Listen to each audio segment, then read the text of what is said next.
नाज़रीन, जामशोरो ज़िले में मकानी चूंडनि लाइ सरगर्मियूं आख़िरी मरहले में दाख़िल थी वयूं आहिनि, जिते हिकु ज़िले काउंसिल, 3 म्यूनिसिपल कमेटियुनि ऐं 4 टाउन कमेटियुनि जे मुख़्तलिफ़ सीटुनि लाइ मजमूई तौरु 839 उम्मीदवार मैदान ते लथल आहिनि। इलेक्शन कमीशन पारां 430 पोलिंग स्टेशनूं क़ाइमु कयूं वयूं आहिनि।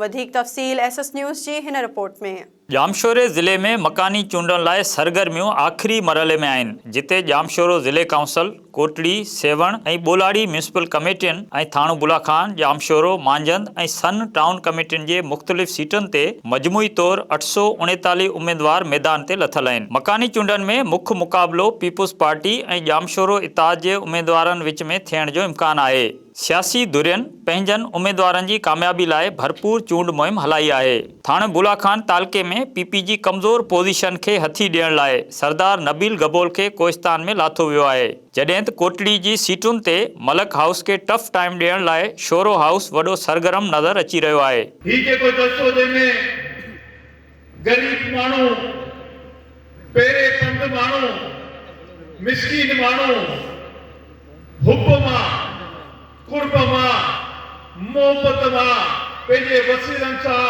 हिते शरीक थियो आहे। ऐं ॿिए तरफ़ तव्हां ॾिसो त जेको असांजा मुखालिफ़नि जेके म्यूनिसिपल कमेटी कोटड़ी जे फंडनि मां ऐं उनजे मुलाज़िमनि जे कटियल पगारनि मां जलसो कनि पिया, उनजी हालत ॾिसो, हिते आवाम जो हेॾो मजबूर ॾिसो। जामशोरे ज़िले में 4,50,033 वोट रजिस्टर आहिनि, जिन में 2,03,589 औरतुनि जा वोट शामिल आहिनि। इलेक्शन कमीशन पारां मकानी चूंडनि लाइ मजमूई तौरु 430 पोलिंग स्टेशनूं क़ाइमु कयूं वयूं आहिनि, जिन में 218 पोलिंग स्टेशननि खे इंतिहाई हसास करार ॾिनो वियो आहे।